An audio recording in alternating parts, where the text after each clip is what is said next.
جماعتوں میں سب سے زیادہ جمعیت علماء کی وہ فعال تنظیم اور جماعت ہے جس میں کثرت سے اہل اللہ موجود ہیں، اللہ والے موجود ہیں، علماء نظام موجود ہیں۔ میں یہ کہنا چاہتا ہوں کہ جب علماء کے اندر خوف خدا پیدا ہوتا ہے تو امت کا رخ بدل دیتے ہیں۔ حضرت تھانوی رحمۃ اللہ علیہ فرماتے تھے عالم سوئے گا عالم سو جائے گا، عالم بیدار ہوگا عالم بیدار ہو جائے گا۔ اس لیے یہ جماعت ہمیشہ عالم کو بیدار کرنے کے لیے کام کیا ہے۔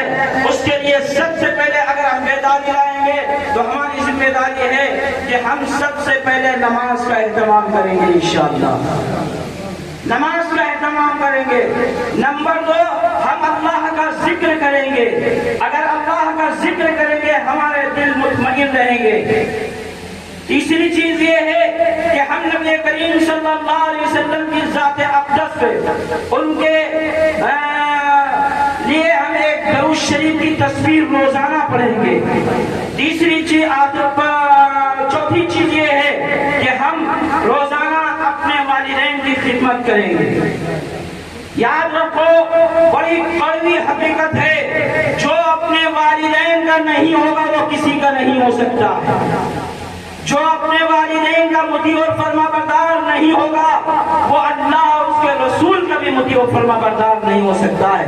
لہذا آج کے اس جلسے سے میں اپنے ان دوستوں سے، نوجوانوں سے یہ گزارش کروں گا، خدا کے واسطے اپنے دوستوں کو خوش کرنے کے لیے اور اپنے دوستوں کو خوش کرنے سے پہلے اپنے والدین کو راضی کرو اور خوش کرو۔ جب تمہارا باپ راضی ہوگا تو رب راضی ہوگا، باپ ناراض ہوگا تو رب ناراض ہوگا۔ کریں گے انشاءاللہ۔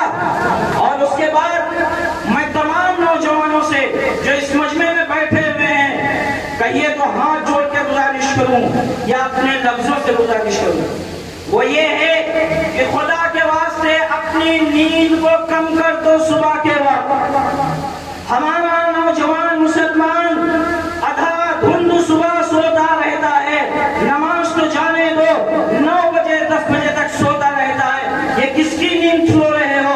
یہ طارق بن زیاد کی نہیں ہے، خالد بن ولید کی نہیں ہے، صلاح الدین ایوبی کی نہیں ہے، نور الدین زنگی کی نہیں ہے، بہادر مسلمان سپاہیوں کی نیند نہیں ہے۔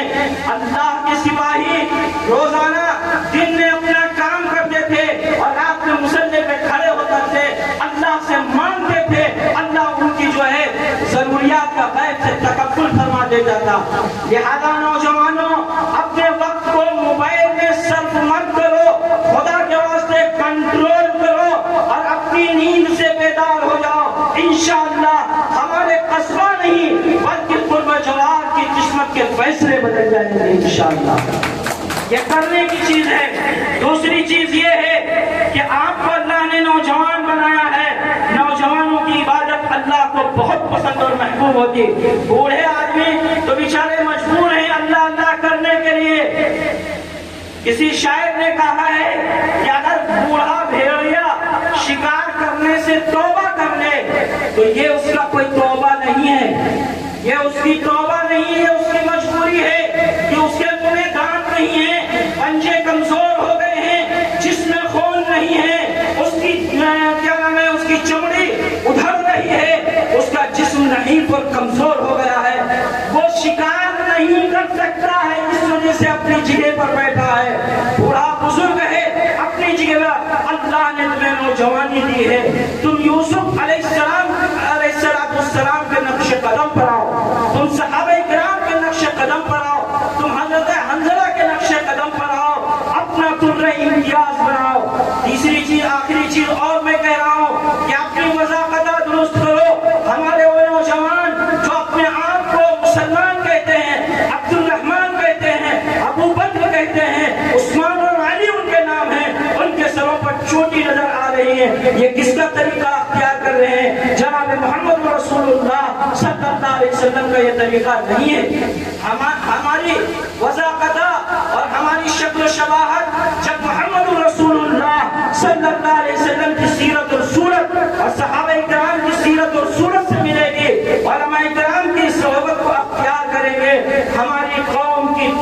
کے دروازے انشاءاللہ کھل جائیں گے۔ اور میرے بھائیوں اور دوستوں، کہاں ہو تم؟ نہیں ہے تیرا نشیمن قصر سلطانی کے گنبد پر، نہیں ہے تیرا نشیمن قصر سلطانی کے گنبد پر، تو شاہی ہے بسیرا کر پہاڑوں کی چٹانوں پر۔ میرے بھائیوں دوستوں، اٹھو، قدم بڑھاؤ، جمعیت علماء کو مضبوط کرو۔ جمعیت علماء حق اور انصاف کے ساتھ قانون کے دائرے میں رہتے ہوئے پوری امت مسلمہ کے بقا اور تحفظ کے لیے گورنمنٹ سے لڑتی ہے، ہائی کورٹ میں اپنی اپلیکیشن دیتی ہے، سپریم کورٹ میں اپلیکیشن دیتی ہے، اور اللہ کے فضل سے ہمیشہ جمعیت علماء کو کامیابی ملی ہے اور انشاءاللہ ملتی رہے گی۔ اللہ تعالی ہم سب کو کہنے سننے سے زیادہ اس پر عمل کرنے کی توفیق عطا فرمائے۔ واخر